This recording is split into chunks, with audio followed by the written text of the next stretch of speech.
He has a gentle, ringing, and very recognizable voice.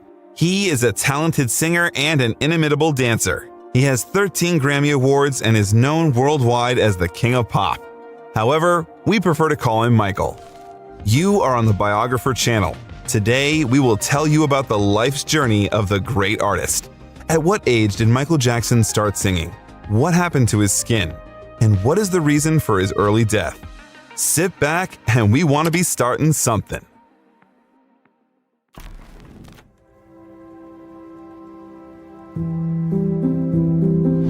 Michael Joseph Jackson was born in Gary, Indiana on August 29, 1958. He was the 8th of 10 children in a working-class African-American Jackson family who lived in a 2-bedroom house on Jackson Street. The small town of Gary was 25 miles from downtown Chicago, where Joseph Walter, Joe Jackson, settled at 18. There, he met his future wife, Catherine Esther Jackson. Joe's great-grandfather, July Jack Gale, was a U.S. Army Scout and Native American medicine man, according to family lore. After they got married, Joe and Catherine moved into a 2-bedroom house on the corner of Jackson Street and 23rd Avenue. Joe, an aspiring boxer and musician who played guitar in a local rhythm and blues band, the Falcons, realized that supporting his family should be his priority. To take care of his growing family, the man took a job as a welder and crane operator at the U.S. Steel. Sometimes he worked 3 jobs at the same time. Catherine was a housewife and a devout Jehovah's Witness. Being a singer and a pianist who aspired to be a country western performer while working part-time at Sears, she encouraged her children's musical talents. Michael grew up in a house with 3 sisters, Rebby, Latoya, Janet, and 5 brothers, Jackie, Tito, Jermaine, Marlon, and Randy. A 6th brother, Marlon's twin Brandon, died shortly after birth. Michael has been involved with music since childhood. We were a family that sang all the time. We would take the furniture out of the living room and dance. We would have a songwriting competition while we washed the dishes, while we were cleaning. Music was our destiny. His father, Joe, had a guitar which he never allowed anyone to touch. One day, Michael's brother Tito broke that rule and accidentally broke a string. He hid from his father for a long time, fearing punishment. But when he found out what had happened, he demanded Tito show him what he could do with it. When Tito played, Joe came up with the idea of creating a family group along with the kids. In 1964, Michael joined the Jackson brothers as a backing musician, playing congas and tambourine. A group was formed by his father, and it already included Jackie, Tito, Jermaine, and Marlon. Michael was only 6. From an early age, Michael learned that his childhood was different from that of other children. In the memoir, You Are Not Alone, Michael Through a Brother's Eyes, his brother Jermaine recalled how they looked out the window at the streets decorated for Christmas. We observed all this from inside a house with no tree, no lights, no nothing. Our tiny house was the only one without decorations. We felt it was the only one in Gary, Indiana, but Mother assured us that no, there were other homes and other Jehovah's Witnesses who did not celebrate Christmas. But that knowledge did nothing to clear our confusion. We could see something that made us feel good, yet we were told it wasn't good for us. The father was strict and even cruel towards the boy. Michael recalled how his father repeatedly told him he had a fat nose and physically and emotionally abused him during rehearsals. Joe often sat in a chair with a belt in his hand, ready to punish him and his siblings when they rehearsed. Joe later stated that he did not beat but regularly spanked Michael. His mother, Catherine, said that while spanking came to be considered abuse, it was the most common way to discipline children during Michael's growing up years. Jackie, Tito, Jermaine, and Marlon denied that their father abused them. They said that the spanking, which was harder on Michael because he was the youngest, kept them disciplined and out of trouble. Remembering his youth, Michael said that it was lonely and isolated. If any of his children crossed the line, Joe quickly punished them. Michael once told Oprah Winfrey that he was afraid of his father so much that he felt sick when he saw him. In a 2003 TV interview, he said, "I just remember hearing my mother scream, 'Joe, you're gonna kill him! You're gonna kill him! Stop it!'" Many years later at the Grammy ceremony, the world-famous Michael Jackson would say, "My childhood was taken away from me. There was no Christmas, there were no birthdays. It was not a normal childhood, nor the normal pleasures of childhood. Those were exchanged for hard work, struggle, and pain, and eventually material and professional success. but at an awful price. I cannot recreate that part of my life, nor would I change any part of my life." Later, Michael began to share lead vocals with Jermaine. The group's name was changed to the Jackson 5. In 1965, the group won a talent show. Michael danced to Robert Parker's 1965 song Barefootin' and sang The Temptations' My Girl. It was the first success in the career of the future star, and Joe, the father, quickly became Joe, the manager. The father demanded the children call him Joseph. A strict taskmaster, Joe made his sons go through long and grueling rehearsals to make their songs and performances perfect. It was that joint childhood that Michael would hate for the rest of his life. "You call me Joseph," Michael's sister Janet recalled her father saying after she once referred to him as Dad. "I'm Joseph to you." The Jackson 5 toured the Midwest from 1966 to 1968. They often played local auditoriums, school dances, as well as several black clubs known as the Chitlin Circuit as the opening act for artists such as Sam and Dave, the OJs, Gladys Knight, and Etta James. The Jackson 5 also performed in clubs and cocktail bars. "I grew up on stage. I grew up in nightclubs. When I was 7, 8 years old, I was in nightclubs. I saw striptease girls take off all their clothes. I saw fights break out. I saw people throw up on each other. I saw adults act like pigs." They won a weekly amateur night concert at the Apollo Theater in Harlem while touring the East Coast in August of 1967. Joe decided to turn the band professional. After a couple of years, he would sign a contract with a label with artists such as Stevie Wonder, The Supremes, and Smokey Robinson. The Jackson 5 recorded several songs for Gary's Steeltown Records label. They released their first single, Big Boy, in 1968. Then Bobby Taylor of Bobby Taylor and the Vancouvers brought the Jackson 5 to Motown. They performed for Taylor at Chicago's Regal Theater later that year. Taylor produced some of their early recordings, including a version of Who's Lovin' You.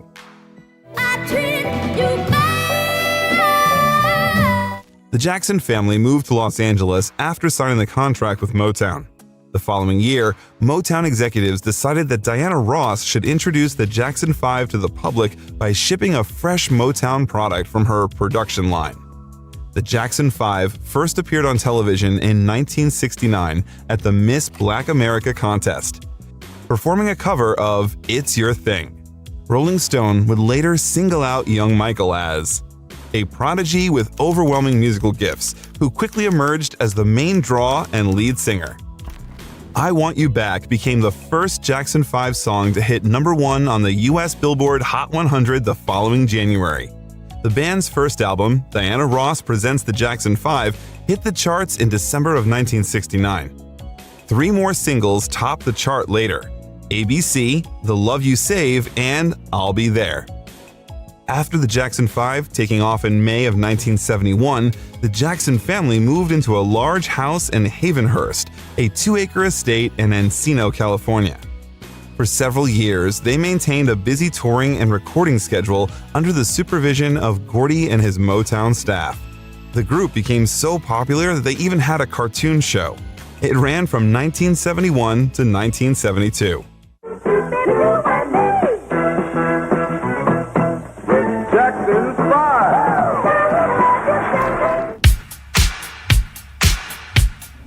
At the same time, Michael began his solo musical career when he was 13.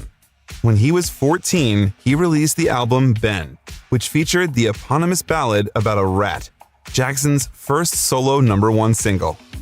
Jackson turned from child performer to teen idol. Between 1972 and 1975, he released 4 solo studio albums with Motown: Gotta Be There, Ben, Music and Me, and Forever Michael. The title tracks from the first 2 solo albums, Gotta Be There and Ben, sold well as singles, as did the cover of Bobby Day's Rockin' Robin. Michael had a long connection with the Jackson 5. Over time, they were described as a cutting-edge example of black crossover artists. The group sold over 100 million records worldwide, and Jackson's performance of their top 5 single, Dancing Machine, on the TV show Soul Train popularized the robot dance. Despite the group's great success, there were problems behind the scenes. tensions mounting over the management of the children's careers. The Jacksons wanted more creative control over their material. The band officially ended their contract with Motown in 1976. However, Jermaine remained with the label to continue his solo career. The Jackson 5 signed the contract with Epic Records and changed the name to the Jacksons. Then, their younger brother Randy joined the group.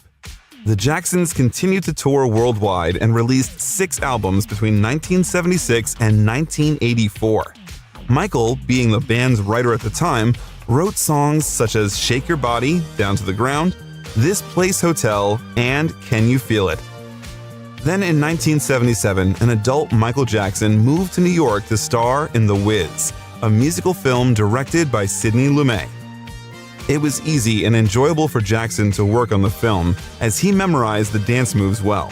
The complex choreography did not intimidate him.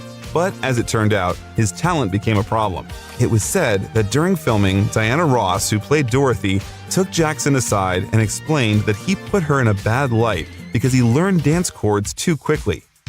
After that, Jackson pretended to be a worse dancer than he was, although he remained on good terms with Ross. The film, by the way, was a failure at the box office, although it received 4 Oscar nominations. But it's not what is important. Quincy Jones was responsible for arranging the music in it, and their acquaintance was a key event for Michael. It was he who would later produce the musician's 3 solo albums.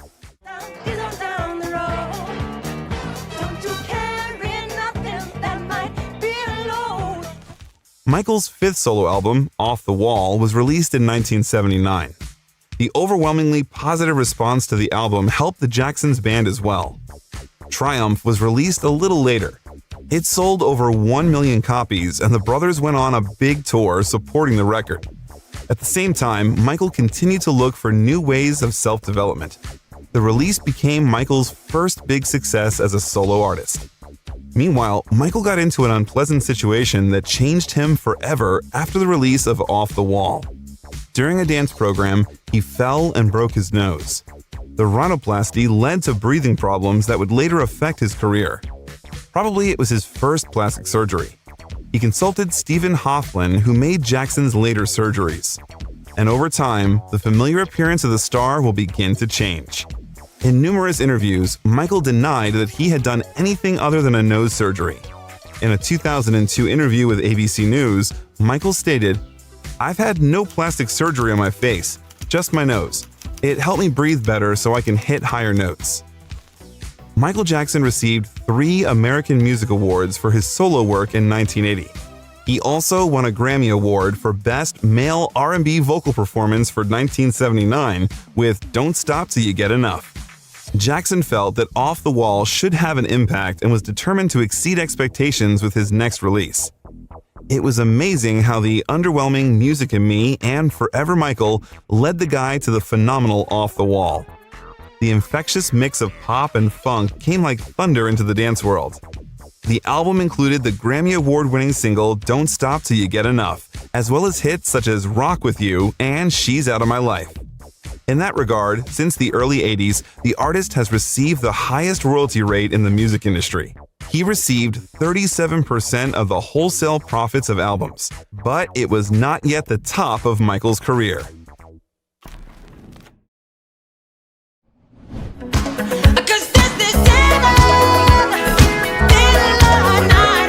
The album Thriller was released in 1982.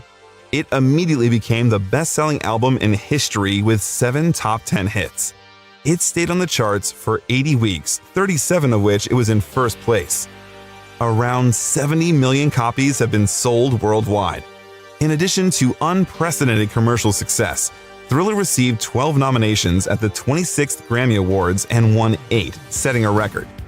Jackson's success demonstrated the varied nature of his work. For his songwriting talents, he received a Grammy Award for Best Rhythm and Blues Song for Billie Jean. He was also honored for the singles Thriller as Best Male Pop Vocal Performance and Beat It as Best Male Rock Vocal Performance. Michael shared the Album of the Year award with co-producer Quincy Jones. There was Jackson's joint track with Paul McCartney, The Girl Is Mine, which almost reached the top of the pop charts.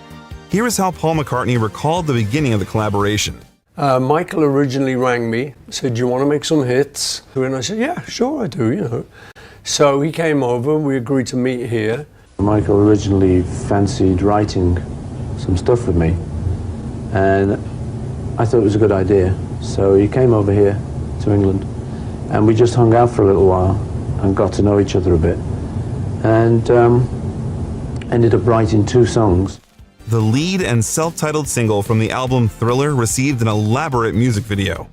John Landis directed the horror-tinged video, which featured complex dance scenes, special effects, and a voiceover by actor Vincent Price. The clip was a huge success, only increasing the sales of an already sold record. After that, Jackson's metamorphosis became much more than just an artistic statement. Jackson went from human to werewolf to human to zombie and back to human in the mega-hit video.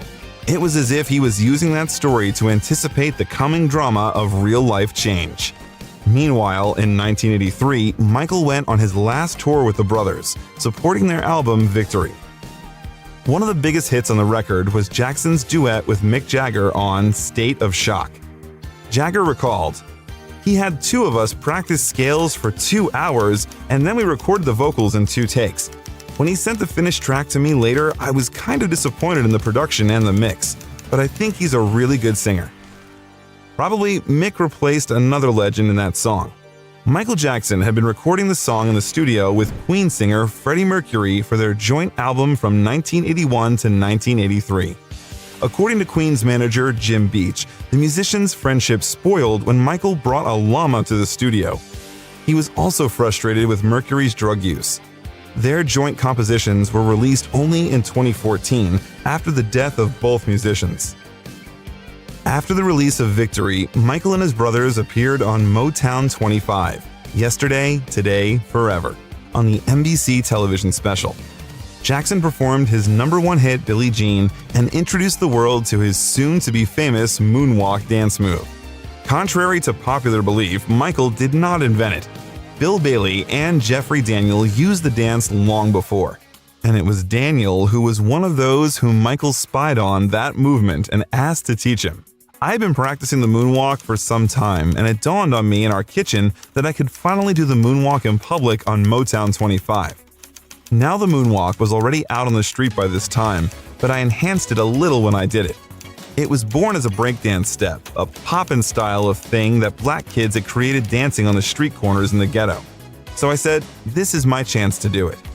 Michael kept it in his head like an ace in the hole. He carefully found the moment and showed it to the public. So he became the popularizer of the moonwalk.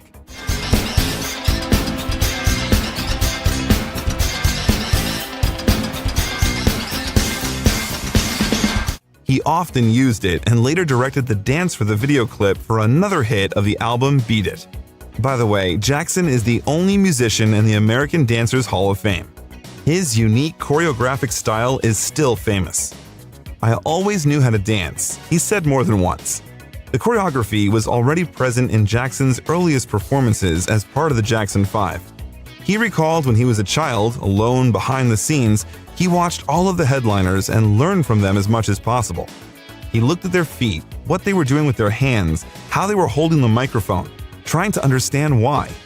The boy did not miss a single step, not a single moment, turn, twist, emotion, and half movement. That was his education and his recreation. Billie Jean earned him his first Emmy Award nomination. The performance was compared to Elvis Presley and the Beatles' performances on The Ed Sullivan Show. If you are interested in knowing the details of the life of the King of Rock and Roll, click on the link in the upper right corner of the screen. And if you want to know more about the life of Mick Jagger and Sir Paul McCartney, be sure to write about it in the comments. We read everything carefully and listen to your advice. The success turned Jackson into a dominant force in global pop culture and cemented his status as the king of pop. Jackson had the highest royalty rate in the music industry at the time. Around $2 for each album sold, equivalent to $5 in 2022, was making record profits. And then there were dolls created based on Michael's appearance, $12 each. A documentary about the video, The Making of Michael Jackson's Thriller, won the Grammy Award for Best Music Video in the same year. The New York Times wrote, "In the world of pop music, there is Michael Jackson and there is everyone else." Time described Jackson's influence at that point as star of records, radio, rock video, a one-man rescue team for the music business, a songwriter who sets the beat for a decade, a dancer with the fanciest feet on the street, a singer who cuts across all boundaries of taste and style and color too.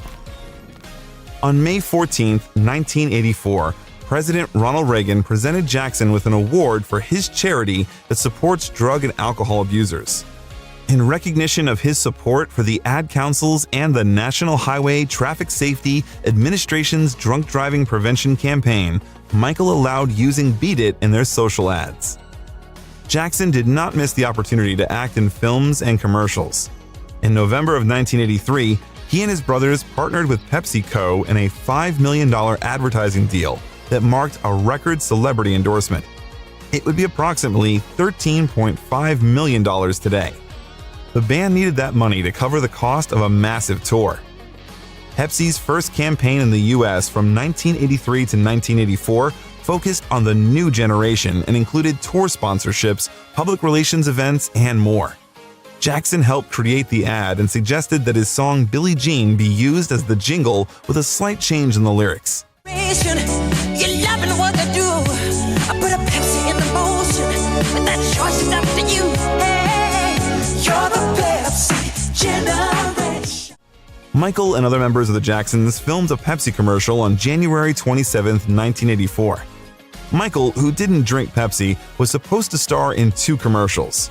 He made sure that his face appeared on them as little as possible so as to not draw attention to himself.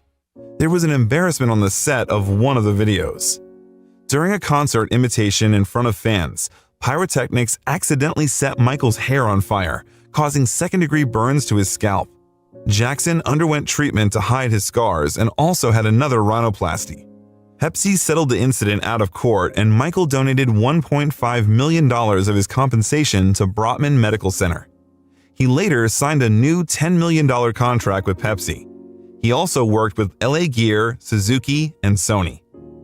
Michael was altruistic and often donated large sums to charity from that moment. So, for example, during the same tour, the Jacksons came up with an ugly scheme to receive additional income from ticket sales. It meant assuming a money transfer of $120 instead of $30 to participate in the lottery with a possibility to get 4 tickets. The return of funds to the losers would take 6 to 8 weeks, and the brothers expected to earn $10 to $12 million from the accrued interest. Only Michael opposed such an idea. He realized that the $30 ticket price was already higher than most touring performers and only made worse by buying 4 tickets. That made tickets unfavorable for many of Michael's African American fans who were not financially secure. However, at the end of June, forms for ordering tickets for the first show in Kansas City appeared in newspapers. Fans lined up in stores before they even opened. Then, Michael held a press conference and announced changes in the organization of the tour. A lot of people are having trouble getting tickets. The other day, I got a letter from a fan in Texas named LaDonna Jones. She'd been saving her money from odd jobs to buy a ticket, but with the Turn Tour system, she had to buy 4 tickets and she couldn't afford that. So we asked our promoter to work out a new way of distributing tickets, a way that no longer requires a money order. Michael asked the promoter to stop selling tickets by mail as soon as possible so that no one had paid money until they got a ticket. Most importantly, he decided to donate all of the money earned from the band's performance to charity. The tour sold a record number of tickets despite the high price. The singer donated approximately $3 to $5 million. By the way, Michael was disappointed that his idol James Brown turned down his invitation to join the band on stage at Madison Square Garden in New York City due to Brown's ongoing outrage over the ticket lottery.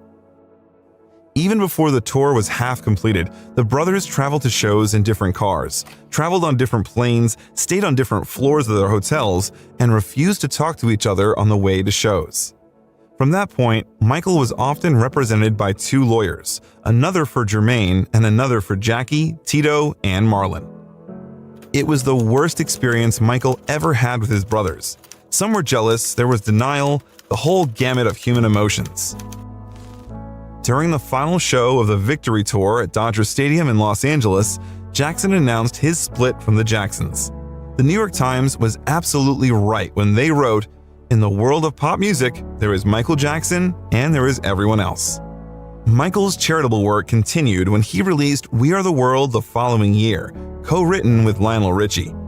The single raised funds for the poor people of the US and Africa.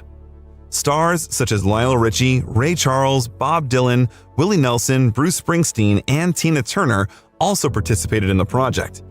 The track earned $63 million, equivalent to $158.7 million in 2021, and became one of the best-selling singles of all time, selling 20 million copies. In addition, the song won 4 Grammy Awards in 1985. We are the ones who make a brighter day, so let's start giving. Jackson donated $455,000 to the United Negro College Fund from 1985 to 1990. All profits from his single Man in the Mirror went to charity.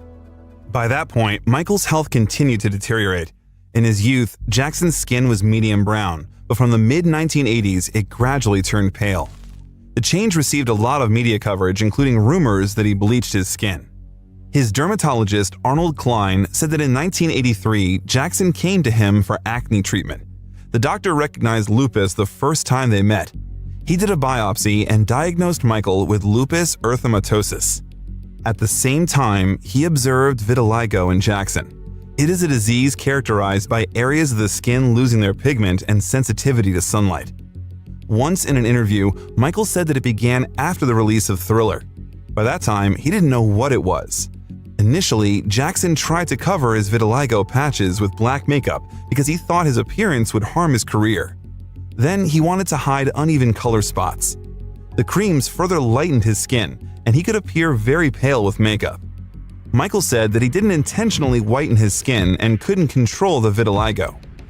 The media claimed that Jackson intentionally wanted lighter skin and reduced his nose and lips, apparently trying to look euphoric. The last straw of changing the color of Michael's skin was the release of Black or White. It seemed to the public that the performer was teasing his fans. It all was because of his skin color in the video. In an interview with Oprah Winfrey, Michael denied those claims, saying, "There is no such thing as skin whitening. I've never seen it. I have a skin disorder that destroys the pigmentation of the skin. It's something that I cannot help, okay? But when people make up stories that I don't want to be who I am, it hurts me."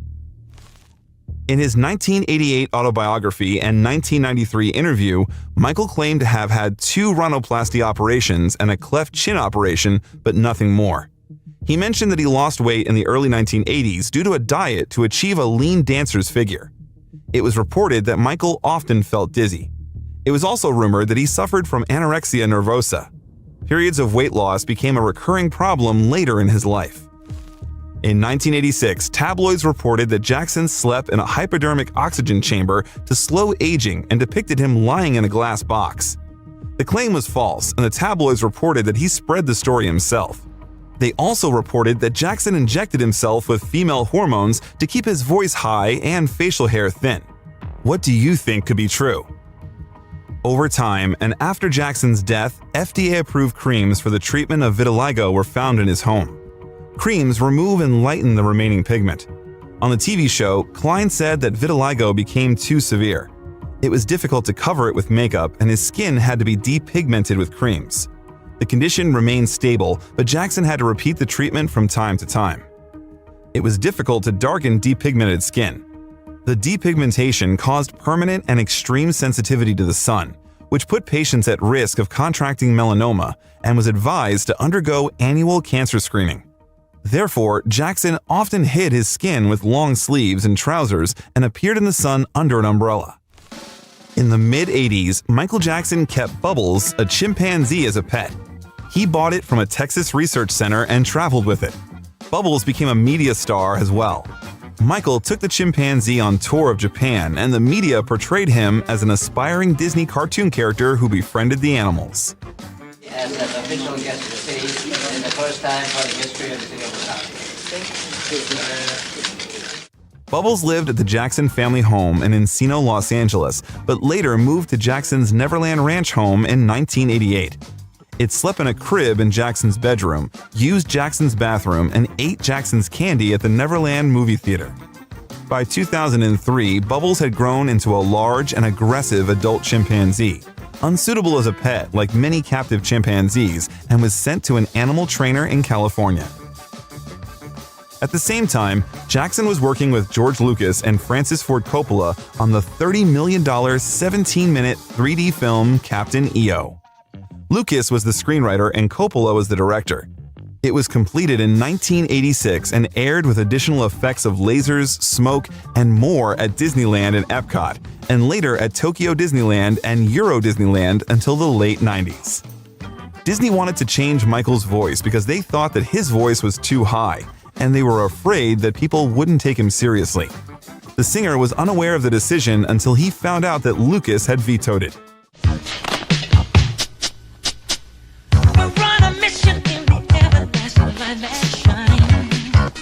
In 1987, Jackson separated and left the Jehovah's Witnesses. Perhaps it was because some witnesses opposed the Thriller video. Nevertheless, for a long time, Michael did not release new album material. Finally, after 5 years of waiting, Michael released a new album, Bad. Many expected him to repeat the great success of the previous one, and they were right. The release was a follow-up to Thriller and reached the top of the charts with a record 5 #1 hits: I Just Can't Stop Loving You, Bad, The Way You Make Me Feel, Man in the Mirror, and Dirty Diana. The album's title track was supported by a video directed by Martin Scorsese.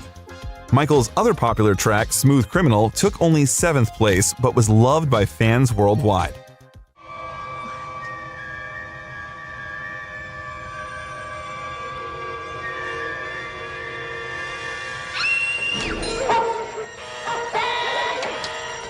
Bad was a hit and was highly acclaimed by critics.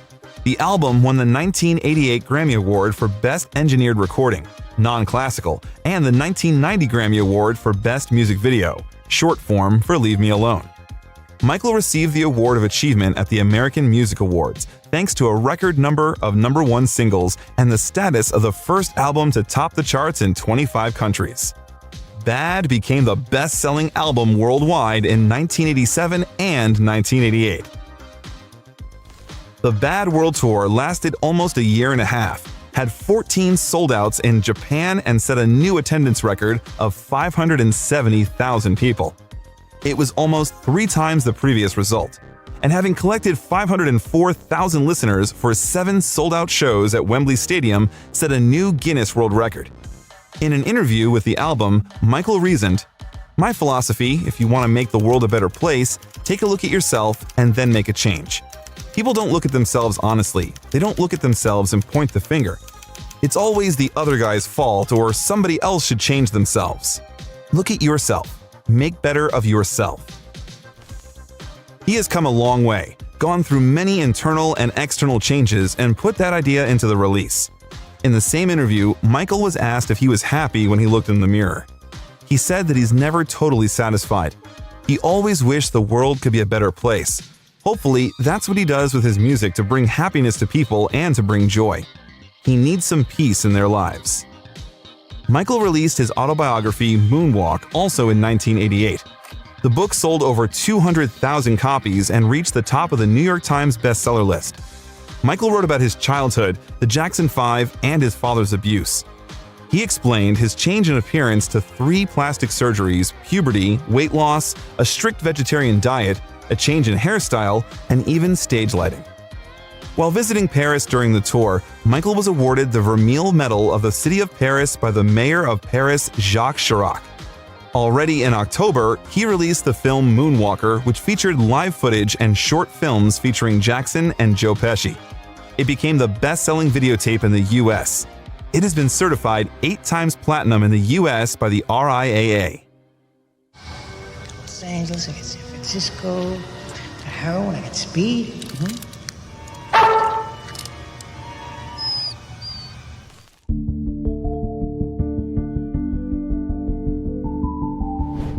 Michael Jackson bought 2,700 acres or 11 kilometers squared of land near Santa Ynez, California to build a new home in March of 1988.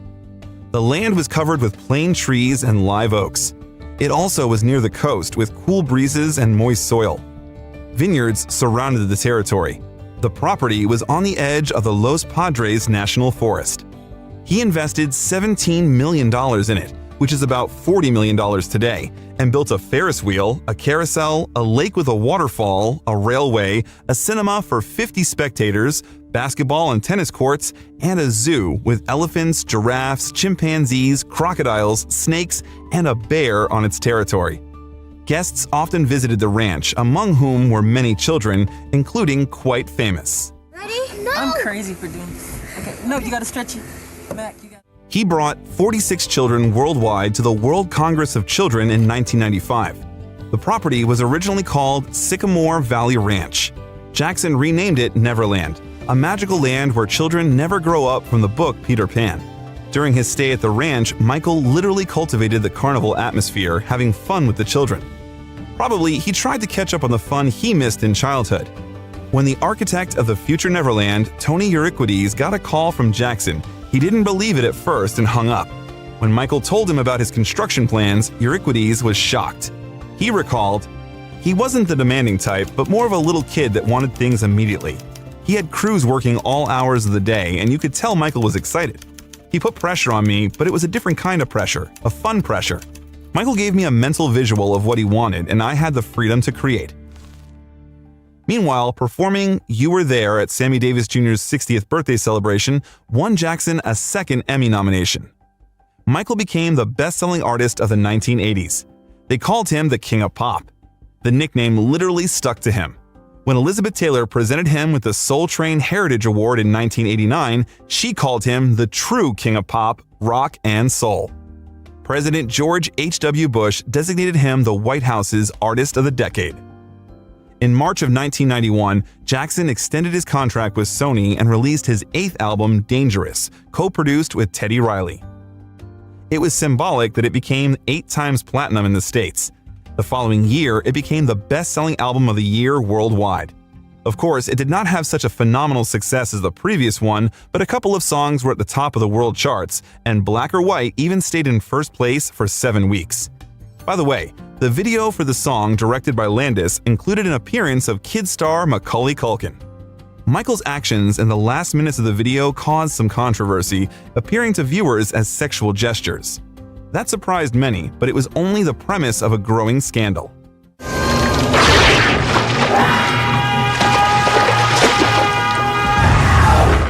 1992 was productive not in the musical but the socially significant field. Michael opened Heal the World Foundation. His charity brought underprivileged children to ranches to enjoy theme park rides and sent millions of dollars worldwide to help children threatened by war, poverty, and disease. In July, Michael published his second book, Dancing the Dream, a collection of poetry. After the death of HIV and AIDS spokesperson and friend Ryan White, Michael pleaded with the administration of Bill Clinton's inaugural gala to allocate more money to charity and HIV and AIDS research. Then the musician went to Africa. He had previously visited in '74 with the Jackson 5. During the first stop in Gabon, he greeted over 100,000 people. Some of them carried signs that read, "Welcome home, Michael." He received the Officer of the National Order of Merit from President Omar Bongo, and during a trip to the Ivory Coast, Jackson was crowned King Sani by a tribal chief. Michael thanked the senior officials in French and English, signed the documents confirming his kingship, presided over the ceremonial dances, and sat on the golden throne. In an interview, he described the trip. "For me, it's like the dawn of civilization. It's the first place where society existed. It's seen a lot of love. I guess there's that connection because it is the root of all rhythm, everything. It's home." Inspired by the trip, he suggested that music started with nature. Music is nature. Birds make music. Oceans make music. Wind makes music. Any natural sound is music, and that's where it started. Michael said, "We're just making a replica of nature, which is the sounds we hear outside." In the meantime, Jackson's music was still popular, and he performed at several huge events the following year, including the Super Bowl 27 halftime show. The halftime performance attracted more viewers than the game itself. The following January, Michael Jackson received 3 American Music Awards: Favorite Pop Rock Album, Favorite Soul R&B Single, and was the first to win the International Artist Award of Excellence. In February, he won the Living Legend Award at the 35th Annual Grammy Awards and was with Brooke Shields on the award show. Michael's relationships were complicated. He dated Oscar winner Tatum O'Neal. They became friends when he was 12 and she was 17. But by 1982, their relationship was cooled. Then, Michael met Brooke Shields and eventually even considered getting married. But Shields was never thrilled about the prospect. She once said to Michael, "You have me for the rest of your life. You don't need to marry me." He also had a short relationship with Madonna. According to her, she and Michael did not go beyond 3 dates and a kiss with the tongue. According to rumors, he briefly dated Shana Mangatal and Whitney Houston, whom he wanted to marry quickly. In August of 1993, Michael's career took a turn and changed probably forever. 13-year-old boy Jordan Chandler and his father Evan Chandler accused the singer of child sexual abuse. Those very first premises found their dastardly continuation. Jordan claimed that he and Michael Jackson kissed, masturbated, and had oral sex. The boy's mother initially told police that she did not believe that Jackson had molested him, but after a few days, her position changed. Even Michael's older sister LaToya accused him of pedophilia, although she later admitted that her ex-husband forced her to say it. A few days later, police searched Michael's home and found 2 legal, large-format art books in which the boys played, ran, and swam in varying degrees of undress. Michael denied knowing about the contents of the books. He claimed that since they were found in the house, someone must have sent them to him, and he did not open them. Then, Jordan Chandler gave the police a description of Jackson's genitals. There was a humiliating strip search of the star, but the jury concluded the description did not match. In January, Michael had settled out of court with the Chandlers for $23 million. By the way, the criminal case was never initiated due to the lack of evidence other than Jordan's testimony. There have been many disgusting statements made recently concerning allegations of improper conduct on my part. These statements about me are totally false. As I have maintained from the very beginning, I am hoping for a speedy end to this horrifying experience to which I have been subjected. Michael had become dependent on painkillers, which he took during reconstructive surgeries on his scalp after an injury. He started again taking pills to cope with the stress of the sexual assault allegations that had piled up. In the fall of 1993, he canceled the remainder of the Dangerous tour due to health problems, stress, and dependence on painkillers. By the end of the year, Michael was already tired of a failed relationship and really wanted to start a family. Therefore, the singer proposed to Lisa Marie Presley, daughter of Elvis Presley, by phone. Michael met Lisa when he was 16 and she was 6. They grew up, and after a private dinner in Los Angeles in 1992, their relationship began. They talked on the phone every day for a year. The couple married on May 26, 1994 in La Vega, Dominican Republic. It was Michael's first marriage, but unfortunately, it did not last long. The marriage was not just a secret for many weeks, but some facts about their union were pretty amazing. For example, they slept in separate bedrooms despite their on-screen chemistry. The 1994 MTV Video Music Awards are remembered for their marriage. They didn't hesitate to hold hands and kiss in front of 250 million people watching on TV. The kiss, seen worldwide, led Lisa Marie to believe that Michael used her to make their kiss a reason for talk for decades. Lisa Marie did not agree to have children with him because he was emotionally immature. They divorced a year and a half later due to irreconcilable differences. Looking into the future, and I was thinking, I don't ever want to get into a custody battle with him. I don't want to do this. I don't want to go head-to-head with him. So I need to make sure that everything around is good. I had children. I knew bringing children into certain circumstances, you have to make sure everything's safe and secured and okay. And I wanted to make sure that he and I were really, really united because we were going to be up against so much. In an interview with Oprah, Presley revealed that she and Jackson periodically tried to reconcile in the 4 years following their divorce, but it was difficult. The tabloids did not stop because of the sex scandal and wrote that the couple's relationship was not real.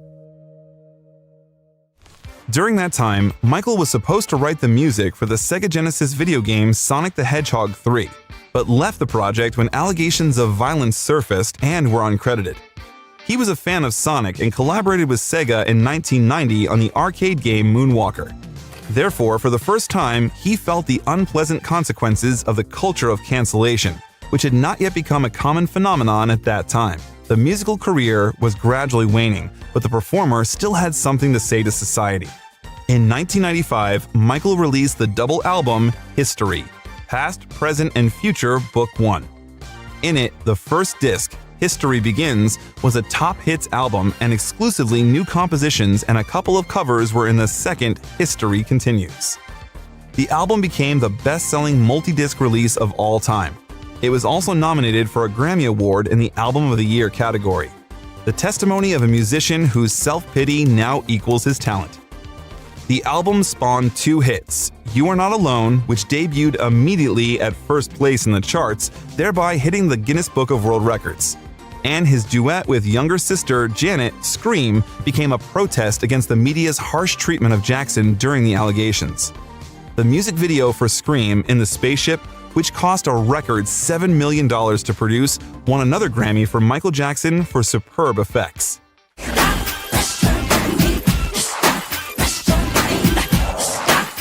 Another record from the album, They Don't Care About Us, drew sharp criticism for using anti-Semitic statements in the lyrics.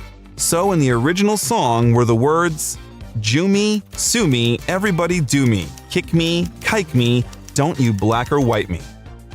Shortly after being criticized by the Anti-Defamation League and others, Michael rewrote them and posted the song with the lines changed. At the end of the year, Michael was rehearsing a performance on television and suddenly lost consciousness. Probably it was caused by a panic attack due to stress. The musician was taken to the hospital. Lisa Marie came to visit him from time to time, but even then there was discord between them, which resulted in a quick divorce. Another memorable track on the album was Earth Song. It was remembered because of one incident. Before it, the composition topped the UK singles chart on Christmas Eve. Michael was supposed to appear and perform the song at the Brit Awards in 1996. His performance was disrupted by Pulp singer Jarvis Cocker. It was his protest against Jackson's Christ-like persona.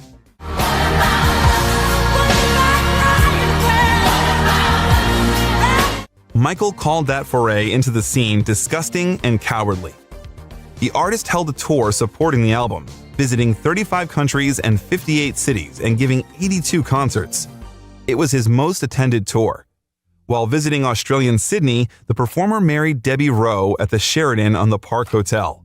Initially, the couple met when the girl worked as an assistant to his dermatologist. A friendship began, and she proposed to Michael that she be the mother of his children after Lisa Marie Presley refused to have children with him. When Michael divorced Lisa, Debbie Rowe was 6 months pregnant with his child, and they soon got married. Michael Joseph Jackson Jr. was born on February 13, 1997, and a year later the couple had their second child. Girl Paris Michael Catherine Jackson was born on April 3, 1998. Michael Joseph Jackson Jr. later became known as the Prince. A team of 6 nannies and 6 nurses took care of the boy for the first few months. Debbie, who called herself a private person and rarely gave interviews, was stunned by the publicity and popularity she received after her marriage to Jackson. Unhappy with the arrangement, Rowe filed for divorce on October 8, 1999, and gave Michael all custody of the children. Later, she would return those rights. In 1997, Michael released Blood on the Dance Floor, History in the Mix, which contained only 5 new songs and was a remix album of singles from History. At that time, Michael Jackson was still a significant figure in the pop music world, but the decline was already being felt. While the best songs that are written write themselves, you don't ask for them, they just drop onto your lap. Then, there are those songs that you kind of incubate. You know, you plant the idea, let the subconscious take its course, and within time you hope something comes. Most of the time, it does. Michael worked on his 10th solo album, Invincible, which cost $30 million to record, from the October of that year to September of 2001. He did not stop participating in charitable movements and projects. In June of 1999, Jackson joined Luciano Pavarotti at the War Child charity concert in Modena, Italy. The show raised $1 million for Kosovo war refugees and additional funds for children in Guatemala. Later that month, Jackson organized the Michael Jackson and Friends benefit concert series in Germany and Korea. The proceeds went to the Nelson Mandela Children's Fund, the Red Cross, and UNESCO. A year later, Guinness World Records honored Michael for helping 39 organizations, more than any other artist. After the September 11, 2001 attacks, Jackson helped organize the United We Stand, What More Can I Give benefit concert at RFK Stadium in Washington, D.C. on October 21st of that year. In the finale, Jackson performed the track of the same name. What More Can I Give was specially written by Michael for charity with contributions from Mariah Carey, Nick Carter, Beyoncé, NSYNC, Celine Dion, Usher, and many more.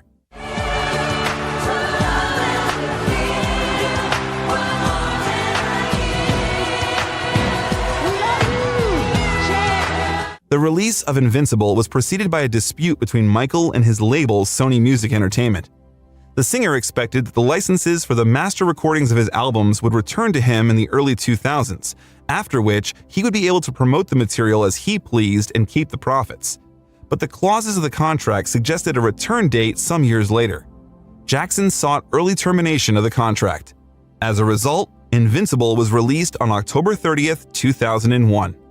It was the first full-length album by Michael Jackson in 6 years, and the last album of original material released by the artist during his lifetime.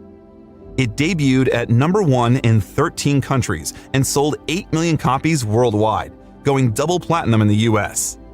Soon, in January, Michael won his 22nd American Music Award for Artist of the Century. Later, an anonymous surrogate mother gave birth to his third child, Prince Michael Jackson II, nicknamed Blanket.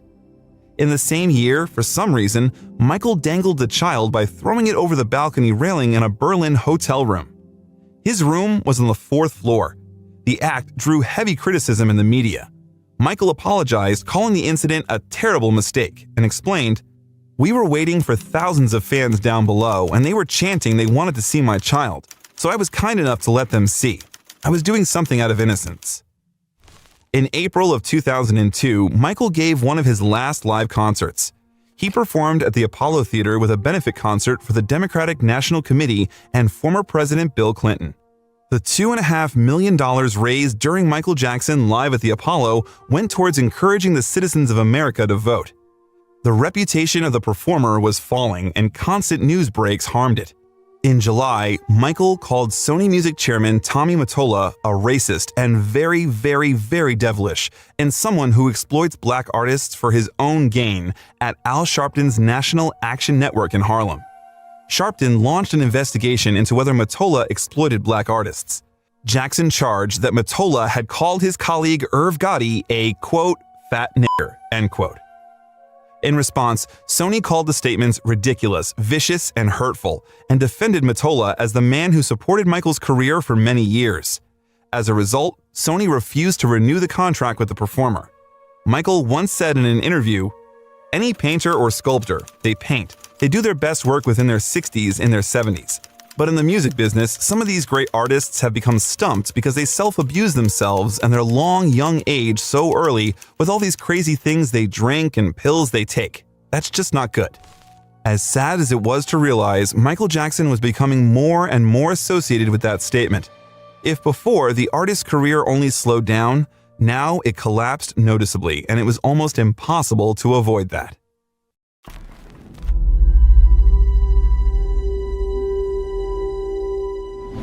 Since May of that year, Michael Jackson has been filmed for the documentary Living with Michael Jackson. British journalist Martin Bashir and his documentary team spent several months with the singer and filmed his life. The film was released on television in February of 2003 and returned Michael to the violent sex scandal. Bashir persuaded him to discuss his relationship with the children. Jackson said that the children continued to sleep at his ranch even after the 1993 allegations. He also said that he sometimes slept with the children in his bed. The film showed Michael holding hands and discussing sleeping conditions with a 12-year-old boy. He replied that he did not see anything wrong with arranging overnight stays with minors. "Why can't you share your bed? That's the most loving thing to do, to share your bed with someone." Michael insisted that the sleepovers were not sexual and that his words were misunderstood. But the media exploded with accusations and controversy.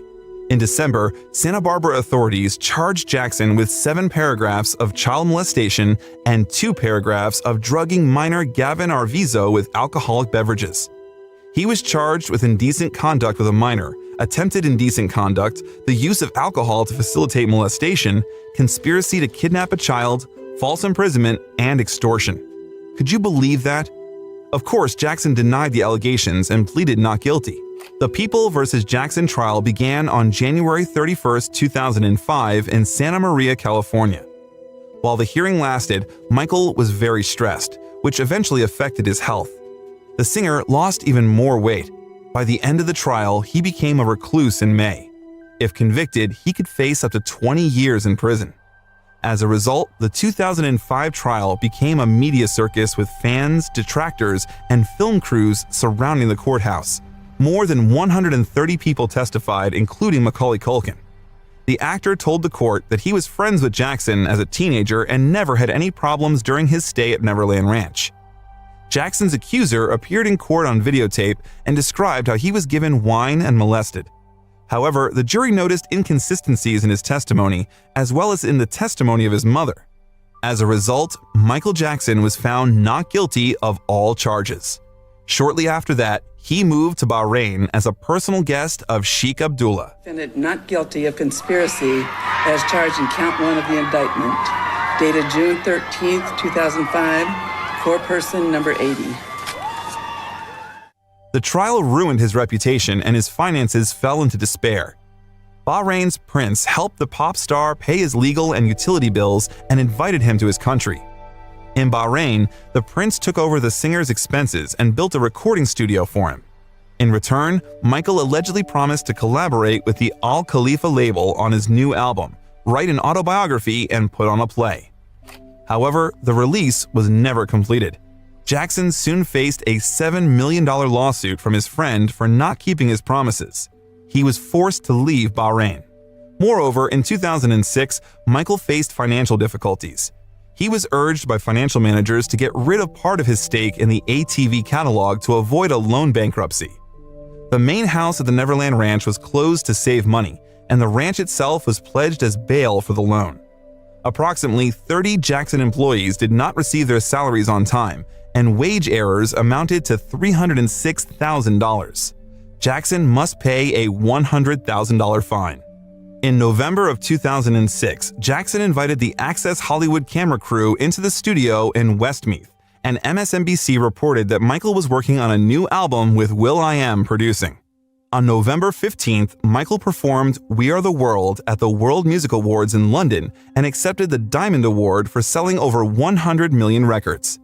That turned out to be Michael's last public appearance. In December, he returned to the States and attended the funeral of his biggest inspiration and idol, James Brown, in Augusta, Georgia. By the fall of 2007, Michael's new album was still in development. And from the new material, Jackson and Sony released Thriller 25 for the 25th anniversary of the album in 2008 with 2 remixes as singles, The Girl Is Mine 2008 and Wanna Be Startin' Somethin' 2008. Things got worse and worse. Fortress Investments threatened the artist with foreclosure of the Neverland Ranch, which was bail for loans. As a result, Michael transferred ownership of the Neverland Ranch to the Sycamore Valley Ranch Company, LLC, and made $35 million. He then arranged for his memorabilia collection of over 1,000 items to be sold through Julian's Auction House. In March of 2009, amid financial and health rumors, Michael announced a series of This Is It comeback concerts at the O2 Arena. The shows would be his first concerts since the 1997 History World Tour. Jackson planned to perform his last concerts and retire after the show. The original plan was to do 10 gigs in London and then maybe more gigs in Paris, New York, and Mumbai. The organizers expected to receive about $50 million, but Michael's fan base turned out to be surprisingly strong. Michael canceled the auction on the eve of the first public exhibition of the collection of items. He had already made about $200 to $300 million from pre-sales of a series of 10 concerts that were supposed to take place only in London. Despite all the allegations and stories of bizarre behavior, Jackson remained a figure of great interest. All tickets for the next concerts were sold only in the first 4 hours. But unfortunately, none of them were destined to take place. After moving to Los Angeles, Jackson rehearsed diligently, trying to perfect the concert program. But 3 weeks before the first This Is It show, on June 25, 2009, Michael Jackson died of a cardiac arrest caused by a propofol and benzodiazepine overdose. Conrad Murray, his personal physician, had given Jackson various medications to help him sleep at his rented mansion in Holmby Hills. They tried to save him on the way to Ronald Reagan UCLA Medical Center, and for more than an hour after arrival there, but were unsuccessful. The musician died at the age of 50 from an overdose of propofol. Of our viewers, both the Los Angeles Times and CBS News are both now reporting that Michael Jackson has died. News of his death quickly spread across the web, causing many websites to slow down and crash due to the influx of users. Google, AOL Instant Messenger, Twitter, and Wikipedia were barely loading. Moreover, web traffic rose by between 11% and 20%. MTV and BET aired marathons of Jackson's music videos and special shows. Jackson's memorial was held on July 7th at the Staples Center in Los Angeles, preceded by a private family service at Forest Lawn Memorial Park's Hall of Liberty.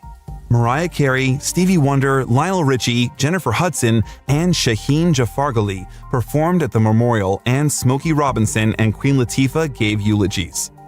Al Sharpton received a standing ovation with cheers when he told Jackson's children, "Wasn't nothing strange about your daddy. It was strange what your daddy had to deal with, but he dealt with it anyway."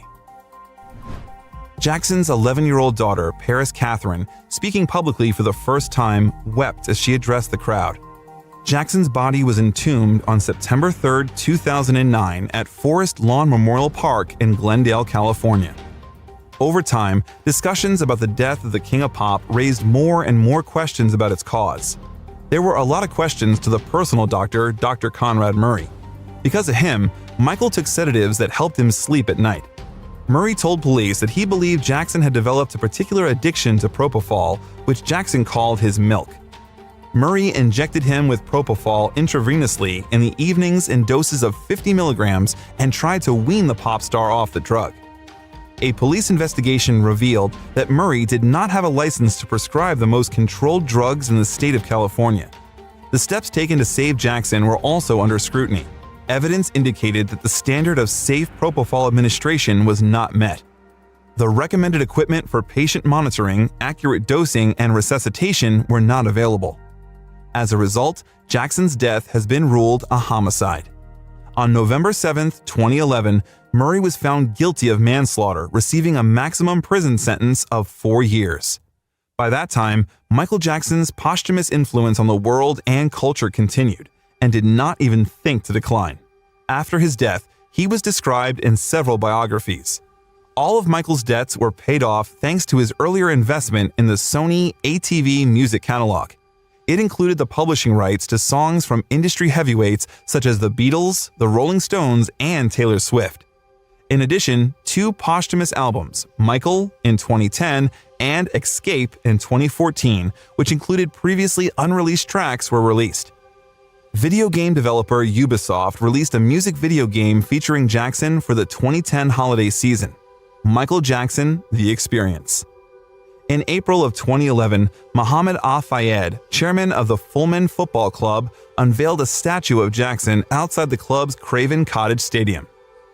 In October of 2011, the theater company Cirque du Soleil launched the play Michael Jackson: The Immortal World Tour with a permanent show in Las Vegas. In May of 2013, a larger and more theatrical circus show, Michael Jackson 1, was opened in the refurbished theater for the Mandalay Bay Resort. He was posthumously honored with a 2018 Elizabeth Taylor AIDS Foundation Legacy Award for humanitarian service, with children Paris and Prince Michael accepting on his behalf.